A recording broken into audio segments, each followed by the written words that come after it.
আচ্ছা, কিছু কিছু ছেলেরা আছে না যারা বলে খালি আমার গার্লফ্রেন্ড আমার উপর চিৎকার করে, রাগ দেখায়। ভাই, চিৎকার রাগ দেখায় না, সে চাই তুই তাকে একটু বোঝ। মানে আমি আমার গার্लफ्रेंड বোঝাই, আমার গার্लफ्रेंड বোঝে না। না, তোকে তোর গার্लफ्रेंड के लॉजिक দিতে হবে না।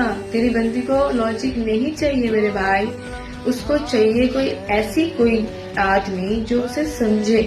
তুই ওকে খালি একটু বোঝ, ওকে লজিক দেওয়ার দরকার নেই, ওকে একটু ভালোবাস, ওকে একটু প্যাম্পার কর, ওকে বল ও কত সুন্দর, ওর সাথে দুটো মিষ্টি কথা বল। তা না, তোমার ওকে বোঝাতে হবে। ভাই, মেয়েরা বুঝবে না, মেয়েরা চায় আমি কষ্টটা বড় করে বলবো, আমার ফ্রাস্ট্রেশন আমি বার করব, তুমি শুনবে, তুমি আমার হ্যাঁতে হ্যাঁ মেলাবে, আমার নাতে না মেলাবে। যদি আমি কাউকে নিয়ে গসিপ করি, তুমিও আমার সাথে সেম টোনে তাকে নিয়ে গসিপ করবে। আমি যদি বলি ও বাজে, ইট মিনস ও বাজে, তুমি তাকে ভালো বলতে পারো না। ভালোবাস, বোঝাতে হবে না, তবে সম্পর্ক ঠিক থাকবে, নাহলে জিন্দেগি ঘুম দুটোই হারাম হবে।